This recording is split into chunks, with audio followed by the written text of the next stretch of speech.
दोस्तों, आज जब मैं अपने घर से निकल रहा था ऑफिस के लिए तो कहीं ना कहीं मेरा बहुत मन था कि मैं अपनी मनपसंद शर्ट पहनूं, जिसे लगभग 1 या 2 साल पहले मैंने बहुत मन से सिलवाया था।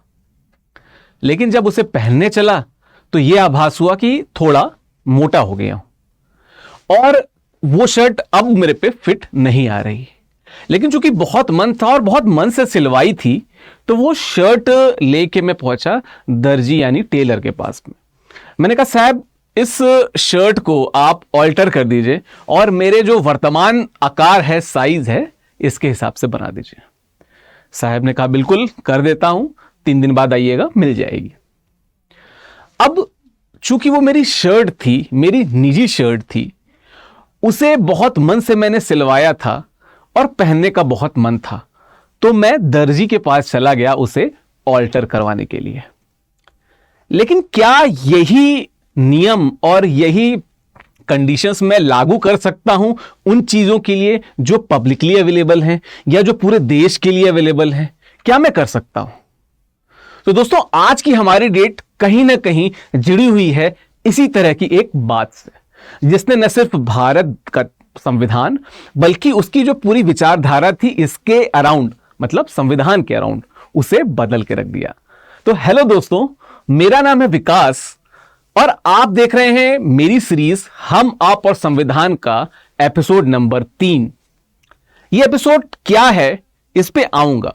इससे पहले मैं एक बार फिर से आप सबका धन्यवाद देना चाहता हूं कि आपने इसके पहले के जो 2 एपिसोड्स थे उन्हें इतना प्यार दिया, इतना स्नेह दिया।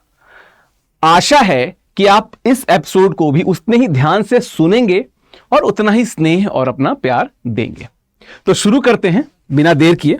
आज का जो हमारा एपिसोड है, कहीं ना कहीं आप हेडिंग देख के समझ सकते हैं कि 42वां संविधान संशोधन, जिसने लगभग संविधान ही बदल दिया। सार्कास्टिकली इसको मिनी कॉन्स्टिट्यूशन भी कहा जाता है। हम बात करेंगे कि मैंने ये वर्ड क्यों इस्तेमाल किया, सार्कास्टिकली, यानी व्यंग्यपूर्ण लहजे से इसे मिनी कॉन्स्टिट्यूशन क्यों कहा जाता है। बात इस चीज की भी करेंगे कि इसके प्रोस क्या थे, मतलब कौन से अच्छे बदलाव हुए थे इस संविधान संशोधन यानी कॉन्स्टिट्यूशनल अमेंडमेंट के द्वारा। हम यह भी बात करेंगे कि ऐसी कौन सी बातें थी जो दुर्गुण के रूप में इसके द्वारा रह गई, जिन्हें बाद में रेक्टिफाई किया गया। हम बात करेंगे इन सभी चीजों की। थोड़ा सा बैकग्राउंड देख लेते हैं। पहला जो हमारा लेक्चर था उसमें हमने बात की थी बेसिक स्ट्रक्चर डॉक्ट्रिन की, यानी मूलभूत संरचना सिद्धांत की। उसमें केस आया था आईसी गोलकनाथ। उसके बाद बहुत फेमस केस आया था केशवानंद भारती का। इन दोनों के बाद हमने एक और केस का डिस्कशन किया था, इंदिरा नेहरू गांधी बनाम राजनारायण। इस केस की जब हम बात करते हैं तो कहीं ना कहीं वहां पे फर्स्ट टाइम हमें कॉन्फ्लिक्ट दिखता है, बड़ा लेवल पे कॉन्फ्लिक्ट दिखता है पार्लियामेंट और जुडिशरी के बीच में। इस केस के बाद की बात बता रहा हूं। तो जब वहां पे मैंने बताया था कि कहीं ना कहीं वहां पे कांग्रेस सरकार आतुर थी संविधान को बदल देने के लिए।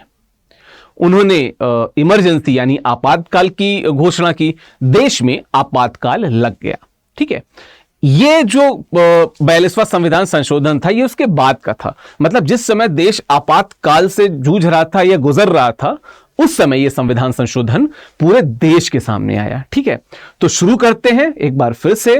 और बीच में आप कमेंट के द्वारा, कभी कभी मैं बीच में प्रश्न पूछता रहता हूं, तो आप जब भी आपको लगे कि यह उत्तर आपको आता है, आप कमेंट बॉक्स में उत्तर जरूर दीजिएगा। तो शुरू करते हैं। जैसा कि लिखा हुआ है कि it was carried out during the emergency 25 जून, मतलब 1975 से 21 मार्च 1977 के दौरान जो इमरजेंसी लगी हुई थी, उस दौरान यह संविधान संशोधन लाया जाता है। मतलब इसके बीच में 1976 का वर्ष होता है क्या कि it is also called a constitution. हां, कहा जाता है कि सरकार ने अपनी महत्वाकांक्षाओं को पूरा करने के लिए इस संविधान संशोधन को देश के सामने लाया, ऐसा अक्सर आरोप लगता है। ठीक है, कितना सही है कितना गलत है इस क्लास के अंत होने तक आप खुद बता सकेंगे, लेकिन हम आगे बढ़ते हैं। It is also called as the mini constitution, यानी मिनी संविधान भी कहा जाता है।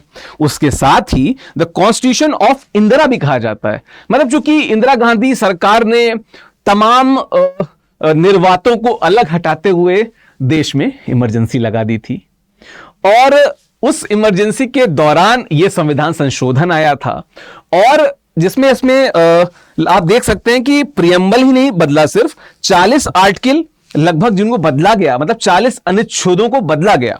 7वां शेड्यूल जो था उसमें बदलाव किया गया। उसके अलावा 14 नए आर्टिकल यानी 14 नए अनुच्छेद जोड़े गए।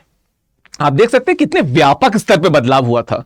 तो कहीं ना कहीं जो ऐसे लोग हैं जो सत्ता को क्रिटिसाइज करने के लिए हमेशा ही तत्पर रहते हैं, उस समय एक तो इमरजेंसी उनके पास बहाना था, या कह लीजिए या उदाहरण था। दूसरा ये संविधान संशोधन, ये भी उनको एक एग्जांपल मिल गया था कि they can criticise the government. Although there were provisions, आप चूंकि हेडिंग से समझ गए होंगे कि देयर वर प्रोविजंस जिनकी वजह से कहीं ना कहीं आम जनता या जो ऐसे नेता थे जो जन नेता कहलाते थे उनमें रोष था। तो हम लोग बात करेंगे आगे जैसे जैसे बढ़ेंगे कि वो कौन से प्रावधान आए थे, उनका क्या सिग्निफिकेंस था। ठीक है, तो बात की जाए अगर प्रियम्बल से, प्रियम्बल जिसे हम उद्देशिका भी कहते हैं, तो जब मैं पहला लेक्चर ले रहा था, उसके अलावा जब दूसरा लेक्चर ले रहा था, तो इस दौरान मैंने जो हमारी संसद थी और संसद से पहले जो हमारी क्या कहते हैं कॉन्स्टिट्यूशनल असेंबली थी, इन दोनों की डिबेट्स के बारे में मैंने बहुत बातें की हैं। और बहुत से लोग अक्सर कहते हैं कि हमें उन डिबेट्स को पढ़ना चाहिए। मेरी निजी राय है कि आपको भी उन डिबेट्स को पढ़ना चाहिए। तो जो ऑब्जेक्टिव रिजोल्यूशन लेके पंडित जवाहरलाल नेहरू आए थे, वही ऑब्जेक्टिव रिजोल्यूशन थोड़ा और इवॉल्व फॉर्म में प्रियम्बल यानी हमारे संविधान की उद्देशिका बना। ठीक है, जब उद्देशिका बनी तो उसमें कुछ वर्ड आए थे, आप सबको याद, अभी मैं आऊंगा इमेज पे भी आऊंगा कि क्या चेंजेस हुए थे। लेकिन मैं आपसे आग्रह करता हूं, रिक्वेस्ट करता हूं कि भारत के नागरिक होने के नाते तो है ही, क्योंकि आप सब एस्पिरेंट भी हैं, आप सब प्रतियोगी हैं, तो ये जो उद्देशिका है ना, ये पूरा प्रियम्बल आपको याद होना चाहिए। We the people of India, हम भारत के नागरिक, यहां से शुरू होकर अंत तक, जहां तक वो अपने संविधान को आत्मार्पित करते हैं, वहां तक आपको याद होना चाहिए। ठीक है, आते हैं कि इसमें क्या बदलाव हुए। पहला तो फॉर द वर्ड्स लाइक, पहले था सोवरेन डोमेस्टिक, माफ कीजिएगा, सोवरेन डेमोक्रेटिक रिपब्लिक था, वो बाद में हो गया sovereign socialist secular democratic Republic. मतलब यहां पे अगर मैं इसको पेन से एक बार कर दूं तो, अगर बात मतलब यहां पे एक वर्ड जुड़ा सोशलिस्ट और एक वर्ड जुड़ा सेक्युलर। सोशलिस्ट मतलब समाजवादी, सेक्युलर मतलब पंथ निरपेक्ष, ये दो शब्द जुड़े। समाजवादी और पंथ निरपेक्ष शब्द जुड़ने से यूं तो हमारा जो संविधान था और उसकी जो उद्देशिका थी, ये कहीं ना कहीं समृद्ध हुए, बिल्कुल समृद्ध हुए। लेकिन कुछ लोगों का आरोप था इस पे, ये जो दो वर्ड जुड़े थे, कि जो BR अंबेडकर थे, उन्होंने इस दो, क्योंकि शुरुआत में जब डिबेट हो रही थी तो भी बात हुई थी कि क्या इनको जोड़ा जाए, उस समय कहीं ना कहीं अंबेडकर थोड़ा इनसे सामने नहीं रखते थे। He was not interested.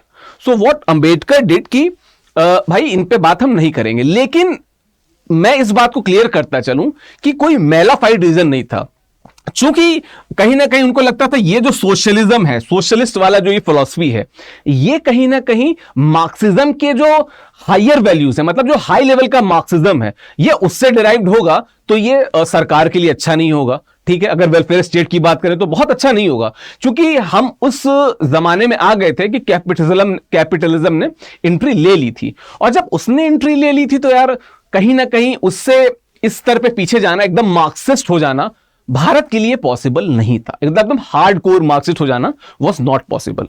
Again बात की जाए सेक्युलर शब्द की, यानी कि पंथ निरपेक्षता की, तो वो अगेन इसके खिलाफ जो उन्होंने बोला था, कायदे में खिलाफ नहीं बोला था, थोड़ी सी असहमति जताई थी। क्योंकि जो वेस्टर्न मॉडर्न है सेक्युलरिज्म का, कि स्टेट और जो रिलीजन है उनके बीच में एक दीवार रहती है, ये ना इधर देख पाएंगे वो ना इधर देख पाएंगे, वैसा सेक्युलरिज्म वो नहीं चाहते थे।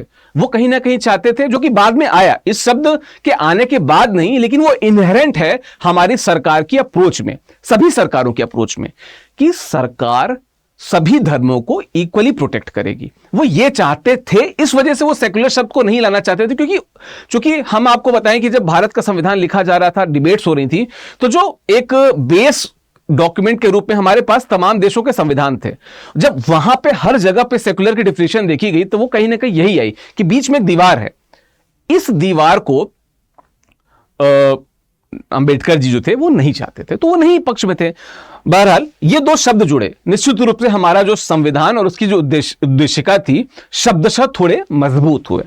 बात की जाए इसके बाद के चेंजेस की, तो पहले सिर्फ यूनिटी ऑफ नेशन था, बाद में यूनिटी एंड इंटीग्रिटी, मतलब ये शब्द जुड़ा, इंटीग्रिटी यानी अखंडता। मतलब पहले सिर्फ एकता की बात की गई थी, एकता की बात की गई थी, बाद में उसमें अखंडता भी जुड़ गया, मतलब देश की एकता एवं अखंडता, अखंडता शब्द जुड़ गया उसमें। कहीं ना कहीं यह भी बात इस चीज को की द्योतक है कि जो संविधान में बदलाव किया गया वो गुणात्मक रूप से सही था। भाई हमारे अनेकता में एकता, हिंद की विशेषता हम कहते हैं, तो अगर अनेकता में एकता है, ये एकता बनी रहे, इसलिए अखंडता का होना बहुत जरूरी है। तो एक ये शब्द इसमें आया which was a good move. आप देख सकते हैं यहां पे कि ये हमारा कॉन्स्टिट्यूशन का प्रेम्बल इंग्लिश में है, ये उद्देशिका हिंदी में है, आप इसे पढ़ सकते हैं, आप सबको याद रखनी चाहिए। यहां पे देखो जो बदलाव हुआ, तो ये सेक्युलर और ये सोशलिस्ट शब्द यहां पे जुड़ा, और अगर ये इंटीग्रिटी शब्द यहां पे जुड़ा। सेम यहां से अगर आप देख सकते हैं तो समाजवादी पंथ निरपेक्ष शब्द यहां पे जुड़ा, और अगर अखंडता की बात की जाए तो वो यहां पे जुड़ता है। ठीक है, तो ये बदलाव हुए, स्वागत योग्य बदलाव हैं, और हम सब आज तक इस तरह के हुए कुछ बदलावों को अक्सर याद करते हैं तमाम लेखों के द्वारा, और तमाम जो आलेख निकलते हैं अखबारों में या कई बार डिबेट्स होती हैं उनके द्वारा हम इन्हें याद करते हैं। ठीक है, तो this was a good move. Although जो डिबेट्स होती हैं उन्हें होते रहना चाहिए कि इनकी जो लिमिटेशन है वो कहां तक है, कहां तक नहीं है, और हमेशा ही आपको भी आग्रही बनना चाहिए। ठीक है, कि भाई ठीक है कोई डिबेट कर रहा है तो हमारे पास हमारे पॉइंट्स होने चाहिए। ठीक है, अब उसके बाद की जाए तो 7th शेड्यूल में क्या बदलाव थे, तो टोटल 5 सब्जेक्ट ऐसे थे जो स्टेट लिस्ट थे, मतलब जो राज्य सूची थी,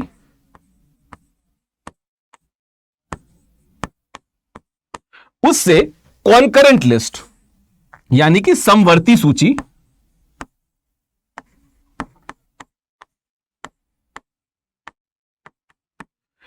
राज्य लिस्ट मतलब राज्य सूची से समवर्ती सूची में डाल दिए गए। अब अगर आपने पॉलिटी पढ़ी हो तो बहुत अच्छा, नहीं पढ़ी हो तो मैं आपको बता देता हूं कि 3 तरीके की सूचियां हैं। ठीक है, एक है केंद्र सूची, एक है राज्य सूची, और एक है समवर्ती सूची। तो चूंकि जो केंद्र है, मैं लिख देता हूं यहां पे केंद्रीय सूची या केंद्र, इसको कट करते हैं,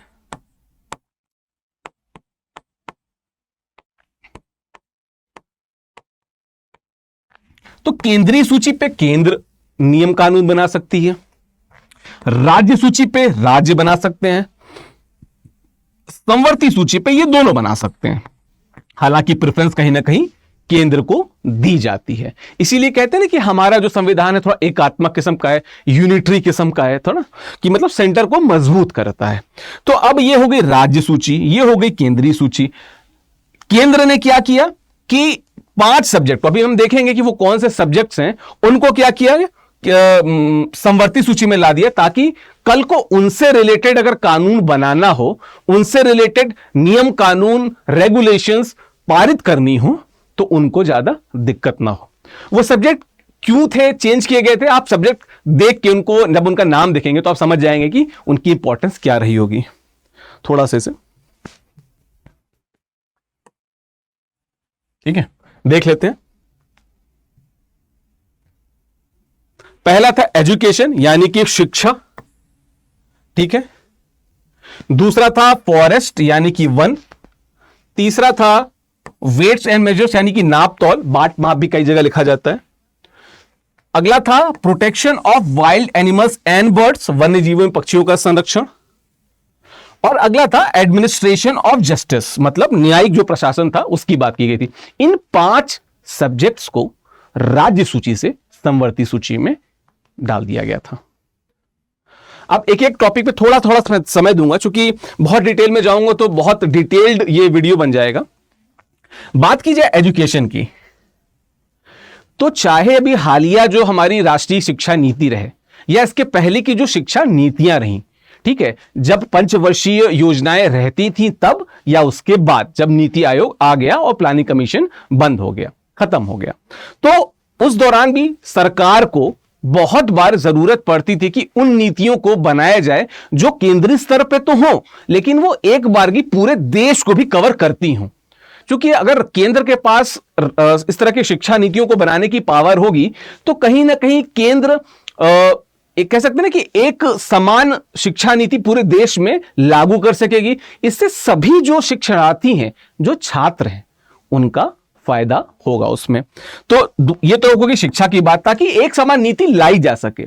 बात की जाए अगर फॉरेस्ट की यानी कि वन की, तो देखिए अगर बात की जाए भारत के वन्य कवर की या फॉरेस्ट से जुड़ी गतिविधियों की, तो हाल के दिनों में जंगल में जो आग होती है, दावाग्नि जिसे कहते हैं, इस तरह की जो अग्नियां हैं, मतलब आग हैं या इस तरह की जो घटनाएं हैं, बहुत हो रही हैं। लेकिन ये तो बस एक पॉइंट है। बात की जाए उनसे जुड़ी लकड़ियों की, वहां पे रहने वाले ट्राइब्स की, वहां पे रहने वाले जानवरों की, इन सब के जो प्रोटेक्शन के लिए, संरक्षण के लिए, अगेन क्योंकि राज्य सरकारों के अपने अपने हित होते हैं, तो सारी राज्य सरकारें सभी वनों का एक समान संरक्षण नहीं कर सकती थी। तो केंद्र सरकार ने बोला कि इन्हें कॉन्करेंट लिस्ट में कर देंगे, तो हम इसमें चेंजेस कर देंगे, अगर राज्यों को कोई आपत्ति हो तो वो बता देंगे। तो अगेन इसको भी इन्होंने समवर्ती सूची में डाल दिया। वेट्स एंड मेजर्स, नाप तौल से रिलेटेड ये था कि भाई एक कॉमन वेट्स एंड मेजर की बात हो। इसके अलावा जो वेट्स एंड मेजर का था कि जो पोस्टल सर्विसेज थी या जो बाहर से सामान इंपोर्ट एक्सपोर्ट होता था या जो राज्य स्तर पे जो आवागमन होता था, इस तरह के सामानों का जो इंडस्ट्री में यूज होते थे, इनके लिए एक कॉमन बैरोमीटर सेट किया जा सके, तो वो इसको बात करना चाह रहे थे। अभी हम इस समय जो रिजीम देखते हैं जीएसटी की, जहां पे एसजीएसटी आईजीएसटी दोनों है, कहीं ना कहीं उसका इनिशियल स्वरूप था वो, ठीक है। हालांकि एकदम से इतना रिलेटेड नहीं था, लेकिन थोड़ा बहुत तो रिलेटेड था। बात किया जाए protection of wild elements and birds की, तो निश्चित तौर पे ये 1976 की बात है। और 1972 में 5 जून 1972 को आप सबको पता है कि एक बहुत बड़ी पर्यावरणीय सम्मेलन हुआ था। अगर आप कमेंट बॉक्स में बता दें कि कहां हुआ था, तो मैं क्या कहते हैं, मुझे अच्छा लगेगा। वो सम्मेलन जो हुआ था, वो सम्मेलन कहीं ना कहीं शुरुआती शलाका पुरुष जिसे कहते हैं ना, कि शुरुआती महत्वपूर्ण सम्मेलन में से एक था। उसके बाद संपूर्ण विश्व ने पर्यावरणीय मुद्दों पे ध्यान देना शुरू कर दिया और कहीं ना कहीं भारत में भी तमाम नियम कानून बने, चाहे वो वाइल्ड लाइफ एक्ट हो या इस तरह के तमाम एक्ट्स हो, उसके बाद बनने शुरू हो गए। तो बात की जाए इसकी, तो बिल्कुल अभी आप देखेंगे कि जो directive principle of state policy है, जो नीति निदेशक तत्व हैं, उनमें भी एक बहुत बड़ा चेंज हुआ, जो अभी भी एक बेंचमार्क माना जाता है, ठीक है। बात किया जाए एडमिनिस्ट्रेशन ऑफ जस्टिस, ये थोड़ा सा डिबेटेबल हो सकता है। चूंकि मैं आपको बताऊं कि कोई भी सरकार जब कानून लाती है, तो हर सरकार का एक पक्ष होता है कि थोड़ा बहुत मतलब हमेशा नहीं कह सकते, कभी कभी वो अपने हितों को भी देखती है। लेकिन वो अगर हितों को के जो पॉइंट है उसको अगर सामने रख देगी, तो वो जनता के पकड़ में आ जाएगा या जुडिशरी के पकड़ में आ जाएगा। तो वो क्या करती है कि 4-5 इंपॉर्टेंट बिंदुओं को आगे रख देती है जो जरूरी दिखते हैं, और जो अपना पॉइंट होता है उसको थोड़े पीछे रख देती, ताकि वो एकदम से ना दिखे, लेकिन वो उनके हित में सध जाए, है ना। तो ये एडमिनिस्ट्रेशन ऑफ जस्टिस था कि भाई वो जो जुडिशरी या न्यायिक प्रक्रियाएं थी, उनको थोड़ा सा कंट्रोल में लेना चाहते थे इसके द्वारा, ठीक है। बात की जाए इसके अलावा, तो सिंस द कॉन्स्टिट्यूशन क्या कहते हैं, constitutional enactment the people have continuously been granted their, अच्छा ये फंडामेंटल राइट की बात है। इसमें मेरे ख्याल से शायद हेडिंग 3 छूट गई है, या शायद इसके ऊपर चली गई थी, मे भी कुछ कट हो गया, कोई नहीं, कंटिन्यू करते हैं, मैं तो हूं यहां पर बताने के लिए। एक बार इसको पढ़ देता हूं, फिर मैं आपको बताता हूं कि इसकी रीडिंग बिटवीन द लाइंस वाली जो बात है ना, वो मैं आपको जरूर शेयर करूंगा कि इससे हम निहितार्थ क्या ले सकते हैं। तो since the constitution's enactment, the people have continuously been granted their fundamental rights. हमें जो अपने मौलिक अधिकार थे वो लगातार मिल रहे थे। However, the 42nd Amendment introduced the necessary clauses to the Constitution that allow for suspension of fundamental rights in the times of need. मतलब कुछ ऐसी बातों को किया गया कि जब जरूरत हो तो कुछ विशेष फंडामेंटल राइट्स यानी मौलिक अधिकारों को नागरिकों से छीना जा सके या उसको सस्पेंड किया जा सके।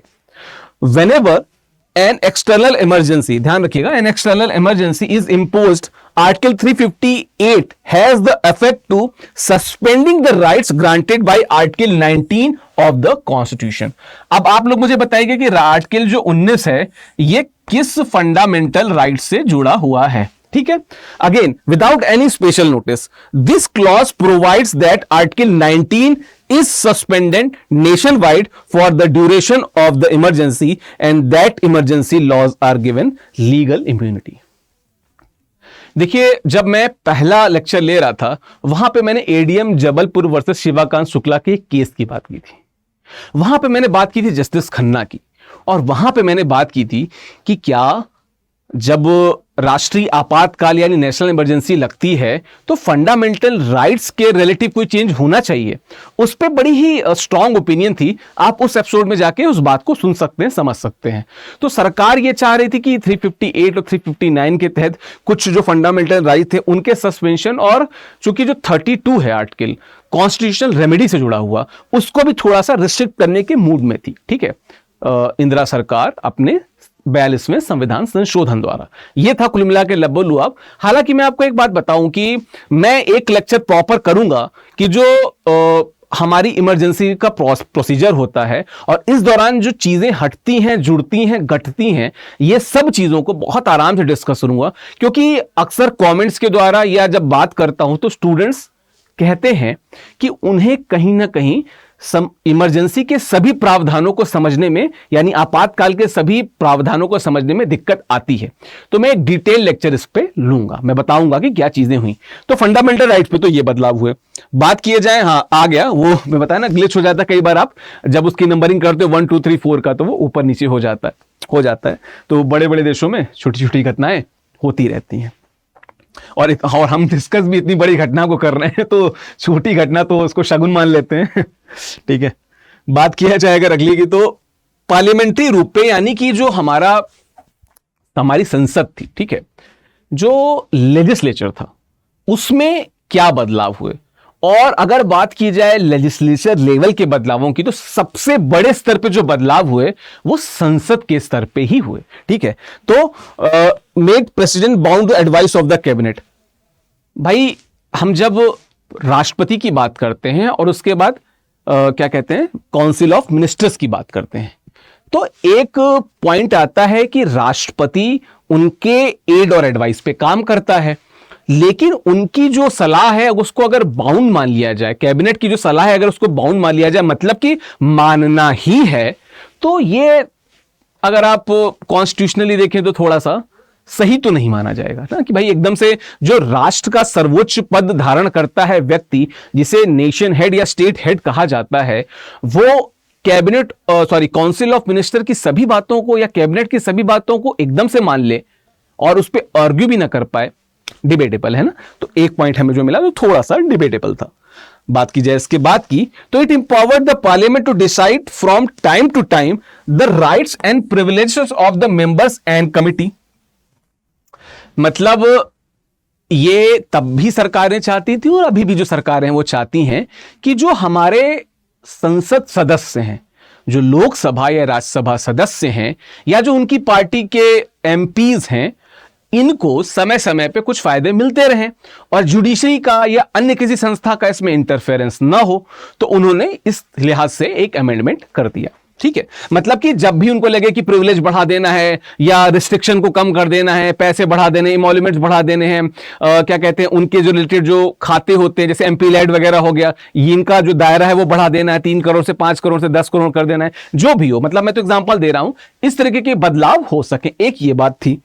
बात की जाए अगर इसके बाद की, तो it froze the seats in the Lok Sabha and state legislative assemblies on the basis of 1971 census till 2001 क्या कहते हैं, पॉपुलेशन कंट्रोलिंग मेजर।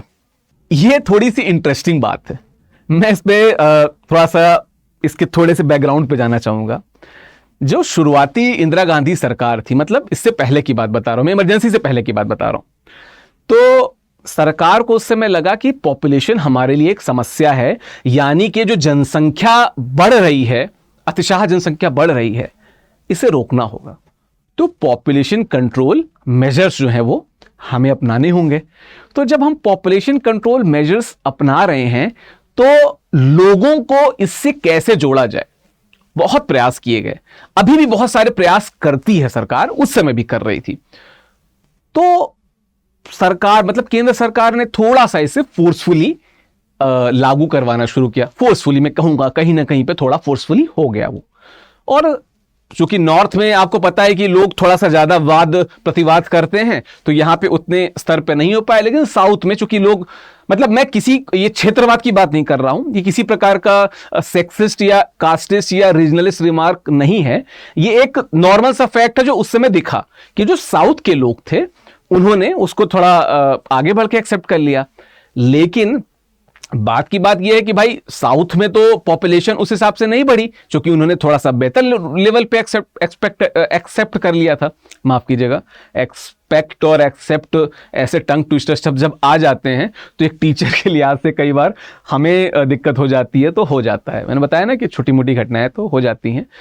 मेन बात क्या है कि हमारा फोकस, मुद्दा और टॉपिक हमारे दिमाग में कंसर्न रहे, हम उस पर लगे रहें। आते हैं पॉइंट पे। तो साउथ के स्टेट ने अच्छे से अप्लाई किया, तो बाद में एक कंसर्न आया कि यार नॉर्थ में तो अप्लाई हुआ नहीं, वहां पे पॉपुलेशन ऑलरेडी बहुत तेजी से बढ़ रही थी, तो ये कहीं हमारे साथ अन्याय तो नहीं है कि कल को जो डिलिमिटेशन होगा वो पॉपुलेशन के हिसाब से होगा, सीटें निर्धारित होंगी पॉपुलेशन यानी जनसंख्या के हिसाब से होंगी। तो अगर ये बाद में निर्धारित हो रही हैं उस हिसाब से, तो क्या जो लोग हैं साउथ के, ये उनके साथ एक छोटा किस्म का ही, लेकिन एक बिट्रेयल नहीं है, एक धोखा नहीं है। तो उसको ध्यान में रखते हुए सरकार ने कहा कि जो, क्योंकि उसके पहले 1971 का सेंसस जो था वो हो चुका था, तो सरकार ने कहा कि हम वहां उस समय का जो डिलिमिटेशन हुआ था, उस समय जो सीट्स थी, उसी हिसाब से हम आगे बढ़ेंगे, हम उसमें चेंजेस नहीं करेंगे। और ये 2001 तक के लिए कर दिया था, फिर 2011 तक के लिए हो गया। ठीक है, तो ये चल रहा है फिलहाल। अब वापस एक नया सेंसस प्रोग्रेस में देखते हैं इसके बाद क्या होता है। बात की जाए इसके बाद की, तो एक शब्द आता है कोरम। तो पहले क्या था कि एक 1/10 की संख्या थी, उसको माना जाता था, और एक किसी लॉ के द्वारा कोरम का जो दायरा है उसे घटाया बढ़ाया नहीं जा सकता था। संसद ने, इंदिरा गांधी की सरकार ने, मतलब वो कहना ज्यादा एप्रोप्रिएट होगा, इंदिरा गांधी सरकार ने 42वें संविधान संशोधन द्वारा यह तय किया कि कोरम अब जो संसद के जो रूल्स और प्रोसीजर बुक हैं, या जो भी मतलब चाहे सदन है, चाहे लोकसभा है, राज्यसभा है या स्टेट भी हैं, तो उनके जो प्रोसीजरल बुक्स हैं उनके रूल्स रेगुलेशन के हिसाब से डिसाइड किया जाएगा। तो एक ये भी बदलाव था। अब इसका नुकसान और फायदा से ज्यादा यह था कि कई बार मान लीजिए कि वो अल्पमत में हो या कम हो, और उनको एक कोई बिल पास करना हो, और अगर उसमें यह दिया हो कि कोरम हो कम से कम, उन्होंने कह दिया कि कोरम 3% पे, और 3% पे बिल पास कर दिया, तो क्या ये तार्किक रूप से सही है? नहीं है ना। तो इसलिए इस पे थोड़ा सा ऑब्जेक्शन आया उस समय। अच्छा, एक चीज और मैं बताऊं कि जब हम इस तरीके की बातें करते हैं ना, तो हमें निष्पक्ष होकर सोचना भी चाहिए, और हमें सोचना चाहिए कि अभी हम चूंकि अधिकारी या यूपीएससी इस तरह की परीक्षाओं के लिए तैयारी कर रहे हैं, तो जब हम तैयारी कर रहे हैं तो हमारी सोच और हमारी लेखनी दोनों एक अधिकारी की तरह होनी चाहिए। ठीक है, बहुत पार्शियल नहीं सोचना चाहिए, किसी पार्टी या किसी व्यक्ति विशेष के परिप्रेक्ष्य में नहीं, देश और संविधान के परिप्रेक्ष्य में हमें सोचना चाहिए। इसके बाद अगर अगला पॉइंट की बात किया जाए तो it gave special discretionary powers, विवेकाधीन शक्तियां दी किसे? To the speaker of the Lok Sabha and prime minister. Article 329A, जो मैंने पहला एपिसोड किया था उसमें मैंने इसकी बात की थी, तो वहां पे जाके आप इसको देख लीजिएगा, वहां पे मैंने बहुत अच्छे से इसको डिस्कस किया हुआ है। हाँ, पावर तो मतलब ऐसी कुछ पावर दे दी थी कि जिसपे थोड़ा सा कहीं ना कहीं एक बार इसका जो स्क्रीन है थोड़ा सा इधर हो गया क्या, कोई बात नहीं, थोड़ा बहुत बदल जाता है, प्रोडक्शन चेंज ही कर लेते हैं। ठीक है, बात की जाए इसके बाद के बदलावों की, तो फिर और पार्लियामेंट्री लेवल पे क्या बदलाव हुए? Directive principles of state policy, यानी जो राज्य के नीति निर्देशक तत्व हैं उनमें कुछ बदलाव हुए। क्या बदलाव आए हम लोग देख लेते हैं। एक कि 3 नए जो थे डीपीएसपी जुड़े, और एक डीपीएसपी यानी कि नीति निर्देशक तत्व को ऑल्टर किया गया, मतलब उसको अमेंड किया गया। उससे पहले एक और बात थी, अगर आप लोग को याद हो, इसको यहां पे एक बार ले आ जाए क्या, यहां पे एक बार ले आते हैं। अच्छा, इसको ना सेट कर लेते हैं। हाँ, आ गया यहाँ पे वो, इसका जो एक्चुअली अगर आप देख सके तो यहाँ पे इसका जो पॉइंटर है वो सेंसिबल होता है ना, वो आपके सेंस को माप के इधर या उधर चला जाता है। चूंकि अभी इधर साइड से पढ़ा रहा हूं तो मुझे लगता है कि इधर साइड पे होना चाहिए। ठीक है, तो इन्होंने क्या किया कि पहले तो कि डीपीएसपी नीति निदेशक तत्व were given precedence over fundamental rights, मौलिक अधिकारों के ऊपर वरीयता दी गई किनको, डीपीएसपी को। फिर आपको याद आएगा जो पहला लेक्चर था कि डीपीएसपी बढ़े या मौलिक अधिकार बढ़े, क्योंकि बाद में तब तक इस समय तक मिनर्वा मिल्स केस नहीं आया था जिसने ये अंततः कहा कि दोनों के बीच का जो सामंजस्य है या जो साम्य है वो ही बेसिक स्ट्रक्चर है, वही संविधान की मूल वैल्यू है, मूल वहां पे अधिकार। तो बात इसकी की जाए कि and any law made to this effect by the parliament was kept beyond the scope of judicial review. फिर से वही बात कि इसमें जो भी चीज इस तरह के बदलाव आएंगे उनको जुडिशियल रिव्यू से दूर रखा जाएगा, क्योंकि इस समय तक वो केस नहीं आया था और इसके बाद के जो अमेंडमेंट थे 43वां और 44वां वो भी नहीं आए थे। बात की जाए इसके बाद के बदलावों की तो it raise the tenure of Lok Sabha and state legislative assembly from 5 year to 6 year. यहां पे आपको कहीं ना कहीं महत्वाकांक्षा दिख रही होगी कि 5 साल क्यों 6 साल जैसे राज्यसभा में होता है तो 6 साल के लिए चुन लिए जाएं। अब यहां पे जो बहुत महत्वपूर्ण बात आती है कि इन्होंने यूनियन और स्टेट दोनों के लिए नियम बनाया था, और उस समय बहुत जगहों पे कांग्रेस की सरकार थी स्टेट लेवल पे, तो वो खुद को और मजबूत करना चाहते थे या किसी तरीके से चाहते थे कि हमारा जो सरकार का जो कार्यकाल है वो लंबा हो जाए या बढ़ जाए। तो एक बदलाव ये भी था। आपको पता ही है कि अभी नहीं चल रहा है तो ये तो खत्म ही हो गया होगा, हालांकि हम पढ़ेंगे कि और किन चीजों को खत्म कर दिया गया यानी बदल दिया गया बाद में। It facilitated the proclamation of national emergency in a part of territory of India। हाँ, इसमें भी बात किया गया कि भाई नेशनल इमरजेंसी आप किसी पर्टिकुलर जगह पे अलग अलग तरीके से लगा सकते हैं। इसको मैं डिटेल से लूंगा तो उस पर घबराने की जरूरत नहीं है। अभी एज इट इज आप देख सकते हैं कि जो राष्ट्रीय आपातकाल होता है उसको किस तरीके से सिस्टमेटिकली अलग अलग जगह लगाया जा सकता है, किसी एक पर्टिकुलर पार्ट पे लगाया जा सकता है, उसका दायरा किसके तहत बढ़ाया घटाया जा सकता है, उसकी बात की गई यहां पे संविधान संशोधन के द्वारा। उसके बाद it extended the one time duration of president rule in a state from 6 months to 1 year. ये ध्यान दीजिए, मतलब पहले एक बारगी 6 महीने के लिए प्रेसिडेंट रूल यानी राष्ट्रपति शासन लगाया जा सकता था, इसको उन्होंने 1 साल कर दिया। मतलब एक बार परमिशन मिल गई तो 1 साल के लिए प्रेसिडेंट रूल लग जाएगा, वापस इसको पारित नहीं करवाना पड़ेगा या वापस इसको लागू नहीं करवाना पड़ेगा। तो एक और आसानी कि कोई स्टेट अगर वहां पे थोड़ा हमसे विरोध करने की कोशिश कर रहा हो तो वहां पे हम राष्ट्रपति शासन लगा सकते हैं। ये बात कहीं ना कहीं थोड़ा सा दिमाग में आई होगी, ठीक है। जितना भी आप इंपार्शियल होकर सोचिए, लेकिन कुछ कुछ बातें ऐसी रहती हैं जो लगती है कि थोड़ी सी टारगेटेड थी, ठीक है। बात किया जाए इसके बाद की तो it allowed centre to deploy central forces in state to deal with the conflicting situation of law and order. यहां पे एक चीज देखिए, एक था central forces in state to deal with the conflicting situation of law and order. कानून व्यवस्था के नाम पे जो आर्म फोर्सेस थी उनको लगाया जा सकता है। अगर आपने एक बहुत फेमस जो कानून को रेगुलेट करने के लिए खासकर नॉर्थ ईस्ट में लगाई गई थी, ये एफ है वैसे अगर आप पढ़ सकें तो AFSPA। अगर आफ्स्पा की बात करूं तो कहीं ना कहीं ये जो संविधान संशोधन था इसका ये एक्सटेंशन जो है वो आफ्स्पा है, और इसके भी तमाम प्रोज एंड कॉन्स हमने देखे।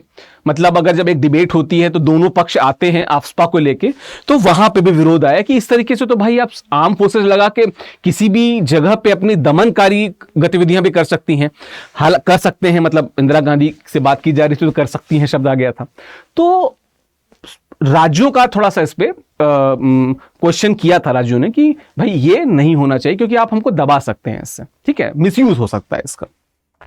बात किया जाए इसके अलावा तो it empowered the parliament to make laws to deal with anti national activities, यानी राष्ट्र विरोधी गतिविधियों से डील करने के लिए लॉ बना सकती है कौन? पार्लियामेंट, ध्यान रखिएगा। And such laws are to take precedence over fundamental rights. समझ रहे हैं? कहीं ना कहीं देखिए, दिखने में ये बहुत बहुत बहुत वाइट, टोटल वाइट लगता है, पर थोड़ा सा अगर आप एनालिसिस करेंगे तो थोड़ा सा ये ग्रे हो जाता है। राष्ट्र विरोधी गतिविधियां थोड़ा सा वेग टर्म था उस समय कि किसको माना जाए, और अभी भी बहुत स्पष्ट नहीं है। अभी भी तमाम कानून हैं और हम उस दिशा में हैं कि हम डिफाइन कर ले जाएंगे, लेकिन उस समय तो उतना डिफाइंड भी नहीं था। तो सरकार राष्ट्र विरोधी गतिविधि के नाम पे किसी भी गतिविधि को रोक सकती थी। मैं भी आऊंगा कि ये किसके अराउंड हो रहा था। किसी भी गतिविधि को कह सकती थी कि भाई ये राष्ट्र विरोधी गतिविधि है, जो लोग संलिप्त हैं उनको लाओ जेल में डाल दो। और चूंकि इसमें लिखा है कि फंडामेंटल राइट्स के ऊपर उसको वरीयता दी जाएगी, इसका मतलब यह कि उस दौरान जो उनको सजा दी जाएगी या उन पर जो एक्शन लिया जाएगा उस समय यह नहीं देखा जाएगा कि फंडामेंटल राइट जो है, मौलिक अधिकार जो है वो वायलेट हो रहे हैं या नहीं। ठीक है, तो कहीं ना कहीं थोड़ी सी अपनी शक्तियों का थोड़ा सा 1% सा दुरुपयोग तो दिख रहा है यहां पे। बात किया जाए इसके बाद के बदलावों की, तो उसके बाद बदलाव अगर जुडिशियल लेवल पे देखा जाए, बिल्कुल ये बहुत इंपॉर्टेंट था कि इस अमेंडमेंट के पहले क्या था कि जो हाई कोर्ट था, हाई कोर्ट भी जो केंद्र द्वारा बनाए गए जो नियम कानून थे उनको कहीं ना कहीं मतलब उन पे बात कर सकता था, बदल सकता था, डिसीजन दे सकता था। केंद्र सरकार ने संशोधन द्वारा यह लाया कि नहीं, आप नहीं कर सकते। केंद्र सरकार के नियमों को देखेगा सुप्रीम कोर्ट, राज्य सरकार के नियमों को देखेगा हाई कोर्ट। देख लेते हैं, पढ़ लेते हैं। Before this amendment the high courts had the power even to adjudicate upon the acts passed by the union legislature. Constitutional Amendment Act 42 curtailed the judicial review power of the high courts for central laws. Under Articles 226A and Article 228A, this amendment allowed only high courts only to adjudge the validity of state legislation. आप state की बातों को, states के law को देखिए, केंद्र की बातों को, केंद्र के लॉ को कौन देखेगा? सुप्रीम कोर्ट देखेगा।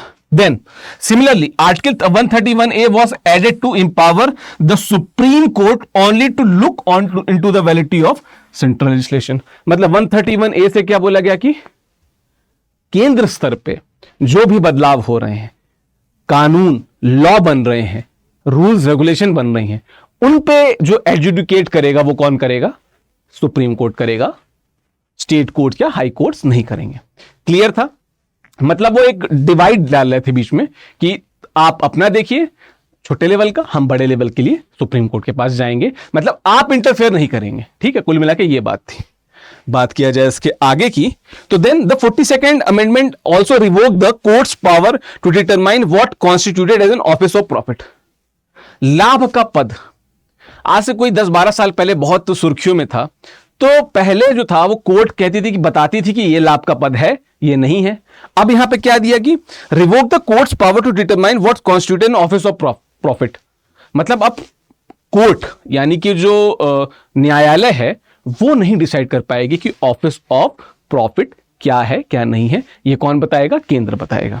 बात किया जाए इसके आगे की, तो it also provided for the creation of the all India judicial service. ये थोड़ी सी मतलब एक अलग मतलब देश के सामने एक नई व्यवस्था रखी गई थी कि जो राष्ट्रीय अखिल भारतीय न्यायिक सेवा है उसको लाया जाए। जैसे IAS, IPS, IFS आदि होते हैं, संघ लोक सेवा आयोग कराती है, वैसे एक न्यायिक सेवा भी कराई जाए, ऐसा प्रपोजल आया था। और चूंकि आप लोग अवेयर हैं कि अभी तक इस तरह की कोई सेवा तो शुरू नहीं हुई है, तो निश्चित तौर पर यह खारिज हो गया होगा बाद में। बात किया जाए इसके बाद के बदलावों की, तो DPSPs की जब भी हमने बात की थी, मतलब directive principles of state policy, उसमें क्या बदलाव हुए? तो जैसा देख सकते हैं कि 3 नए DPSP नीति निर्देशक तत्व तो जुड़े और एक DPSP जो 39 वाला था उसे थोड़ा सा अमेंड किया गया। तो अगर 39 की देखा जाए तो to secure the opportunities for the healthy development of children. एक ये थोड़ा सा टर्म मतलब शब्दों का थोड़ा हेर फेर किया गया, थोड़ा सा और ज्यादा सोशलिस्ट प्रिंसिपल के तहत इसको लाया गया। इसके बाद वाले थोड़े से ज्यादा इंपॉर्टेंट थे क्योंकि ये नए थे। तो to promote the equal justice, मतलब समान न्याय को प्रमोट करने के लिए, and to provide free legal aid, मतलब गरीबों को निःशुल्क कानूनी सहायता प्रदान करने के लिए एक नया आर्टिकल जोड़ा गया। It was 39A। और आप सबको पता है कि मतलब ये it was also kind of benchmark decision, क्योंकि इसके बाद अगर आप लोग ध्यान दें तो ग्राम न्यायालय जो है,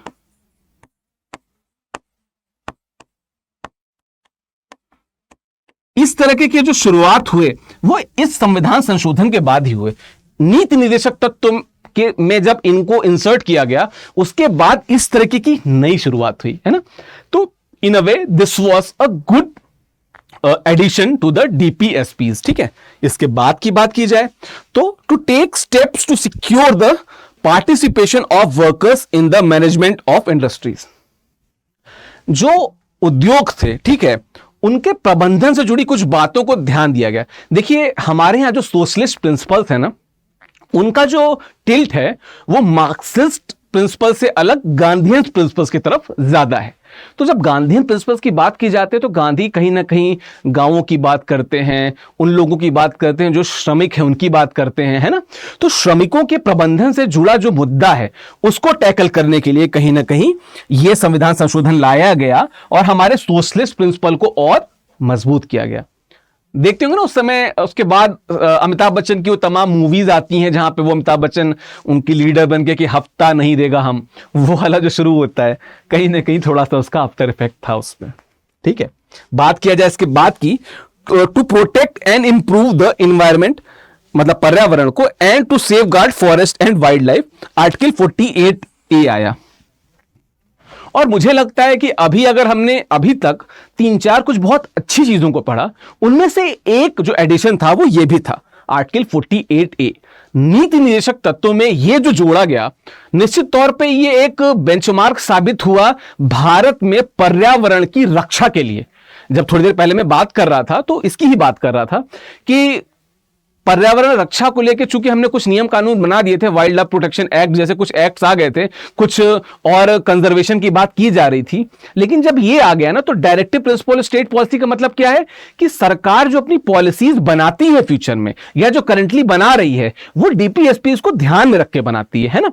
तो जब उनको ध्यान में रख के बनाएगी और उसमें पर्यावरण आ चुका है तो अब जो नीतियां बनेंगी वो पर्यावरण को ध्यान में रख के बनाई जाएंगी। And it was a very good addition, very good addition in the Constitution of India, right? Although जब हम बात करते हैं पर्यावरणीय बदलावों की तो 1972, 1992 और 2012 में 3 लैंडमार्क कॉन्फ्रेंसेस हुई थी और जून के महीने में हुई थी और वैश्विक स्तर पे हुई थी। आप कमेंट बॉक्स में मुझे जरूर बताइएगा कि वो 3 लैंडमार्क कॉन्फ्रेंसेस कौन से थे। ठीक है,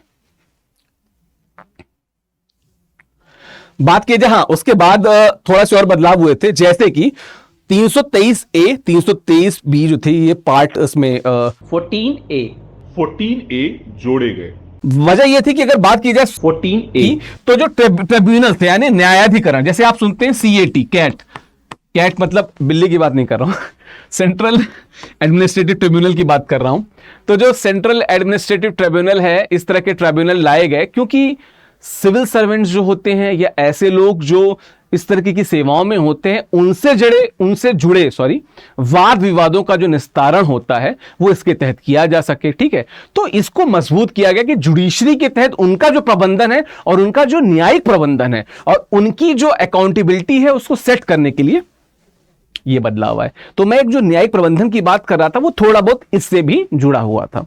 बात किया जाए अगर अन्य बदलावों की तो 43rd अमेंडमेंट। अच्छा, एक चीज और मैं इसमें थोड़ा सा ऐड करना चाहूंगा कि जब हम बात कर रहे थे, चूंकि हम 43rd अमेंडमेंट पे एक्ट पे आ गए हैं, तो हमने बात की कि कुछ उन बदलावों की जो इस दौरान हुए थे। एक और छोटी सी बात है जो इसमें रह गई है और जिसको मैं आपको यहां पे बताना चाहता हूं, अगर इसके थोड़े बैक में जाया जाए तो पार्ट 4A। ठीक है, मेरे ख्याल से वो स्लाइड जो थी वो स्लाइटली इसमें से डिलीट हो गई है। पार्ट 4A, पार्ट 1 किसकी बात करता है, पार्ट 2 किसकी बात करता है, पार्ट 3 किसकी बात करता है, पार्ट 4 किसकी बात करता है और पार्ट 4A किसकी बात करता है, ये आपको पता होना चाहिए। तो आपको पता होना चाहिए कि एक समिति बनी थी, स्वर्ण सिंह समिति। तो जब स्वर्ण सिंह समिति बनी थी तो उस समिति को दायित्व दिया गया था कि आप बात कीजिए किसकी, मौलिक कर्तव्यों की। ठीक है, मैं आपको हमेशा एक सीरियल की बात बताता हूं, संविधान नामक सीरियल की। उसको जब देखेंगे डिबेट में तो जब संविधान सभा ऑलमोस्ट ओवर होने वाली रहती है तब वहां पे केटी शाह खड़े होकर बोलते हैं कि and what about fundamental duties, and then वहां पे एक हल्का सा माहौल हो जाता है, चीजें खत्म हो जाती हैं, आगे कार्रवाई बढ़ जाती है। तो जो फंडामेंटल ड्यूटीज थी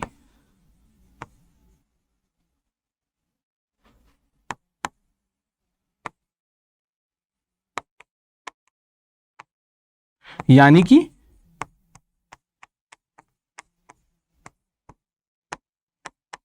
मौलिक कर्तव्य जो थे उन्हें जोड़ा गया अमेंडमेंट के द्वारा।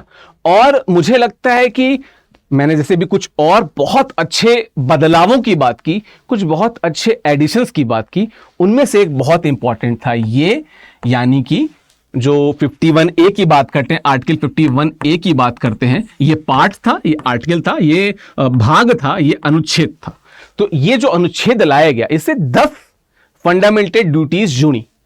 अब आप कमेंट बॉक्स से मुझे बताएंगे कि एक और फंडामेंटल जुड़ी 11वीं, वो किस बात से रिलेटेड है। बकायदा वो सेंटेंस अगर आप लिख सकें तो बहुत अच्छा रहेगा। तो हमने बात किया कि ये एक और बहुत ही बेंचमार्क चेंज था।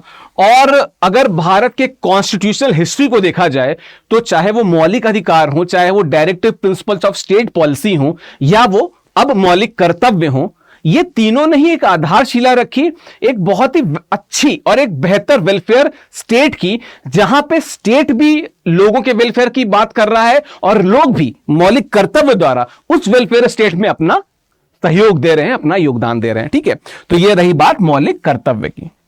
मतलब इसको आप भूलिएगा मत, वो स्लाइड में मिस हो गया था, हो जाता है। मैंने कहा ना कि हम ऐसे आर्टिकल को ले रहे हैं, छोटी मोटी चीजें हो जाती हैं। और तो ये मे बी कुछ की टेक्निकल ग्लिच ये कि शायद डिलीट हो गया हो, पर ये मेरे दिमाग में था और मुझको लगता है कि इसके बिना ये संविधान संशोधन कहीं ना कहीं खत्म होता ही ना। तो स्वर्ण सिंह समिति पार्ट 4A आर्टिकल 51A, 10 नए मौलिक कर्तव्य, 10 न्यू फंडामेंटल ड्यूटी। ठीक है, 11वां आपको कमेंट बॉक्स में बताना है। इसका नेक्स्ट उधर चला गया, ये जो उसका पेंडुलम बदलता रहता है। इसके बाद अच्छा इसको तो हटा दूं क्योंकि मैंने तो यहां पे इसको डाल दिया था, इरेजर कहां गया। 43rd amendment act 1977। अब देखिए सरकार की दशा और सरकार की दिशा बदल चुकी थी। सरकार कोई नई आने वाली थी, आ चुकी थी। उसने देखा कि भाई 42वें संविधान संशोधन में अंधाधुंध बदलाव हुए हैं। बहुत से बदलाव तो सकारात्मक थे जिनकी बात हमने की और आपने सुना, लेकिन ऐसे बहुत से बदलाव थे जो कॉन्स्टिट्यूशनली सही नहीं थे। उन पे बात की गई। तो क्या क्या बदलावों को में चेंजेस किए गए? पहला तो it restored the jurisdiction of the Supreme Court and the High Courts in respect of judicial review and issue of writs। एक तो इन्होंने वापस से जुडिशरी की पावर को थोड़ा सा मजबूत किया। देखिए जब भारत में इमरजेंसी लगी तो जो उस समय विपक्ष थे, चाहे वो अटल बिहारी वाजपेयी जी हों, जॉर्ज फर्नांडिस हों या अन्य नेता हों, और एक और बहुत इनके लीडर थे जिनको जननायक कहा जाता है। आप वापस से कमेंट बॉक्स में बताइएगा कि उनका पूरा नाम क्या था।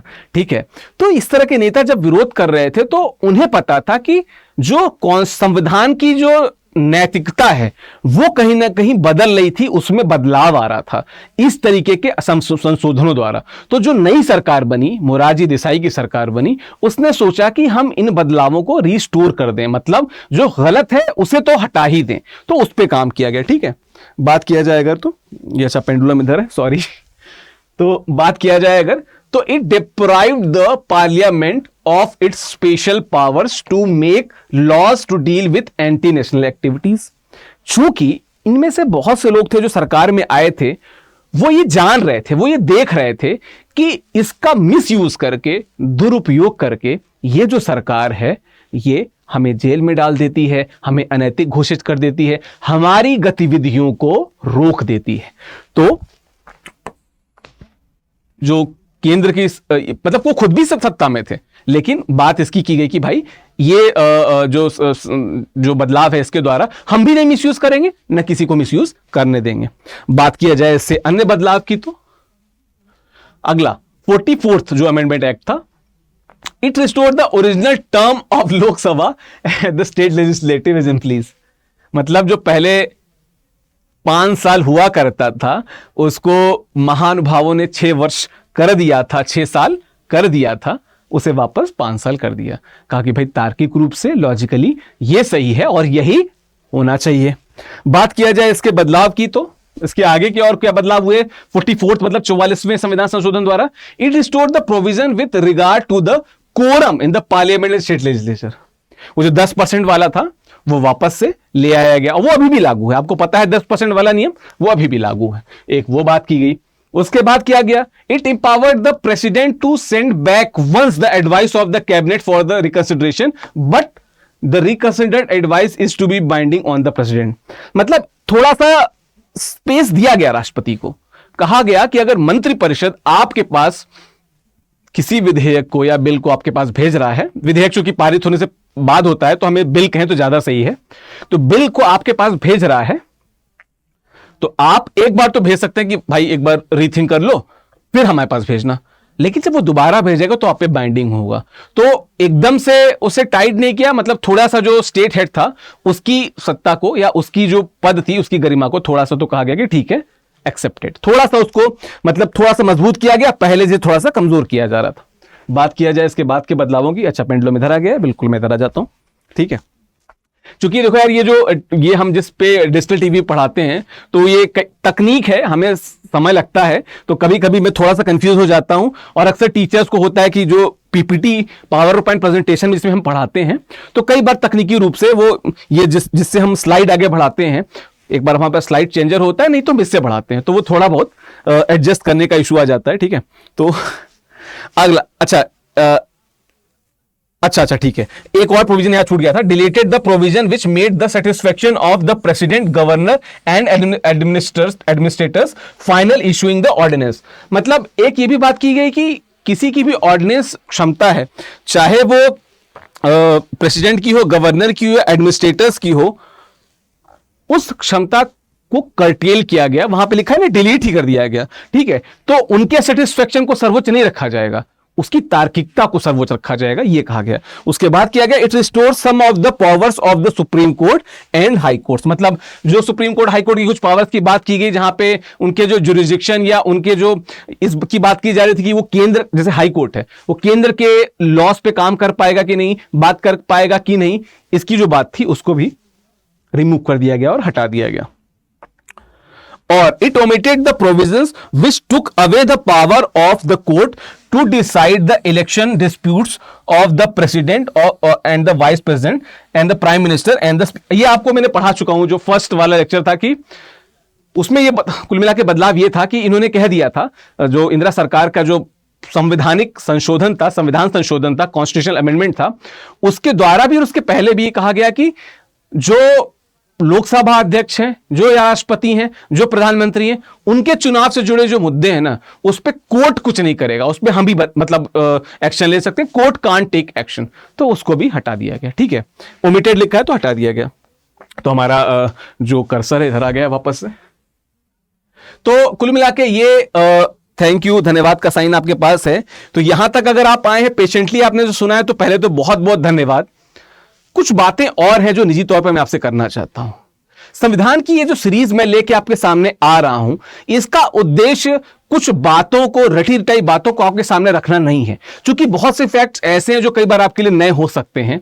मेरा उद्देश्य है कि संविधान को संवैधानिक किताबों, जो ओरिजिनल बुक्स हैं उनके तहत पढ़ा जाए, जो हमारे पास गाइड्स या जो मार्केट में बुक्स हैं उनसे इतर जो संविधानेतर जो बातें होती हैं उनको समझा जाए।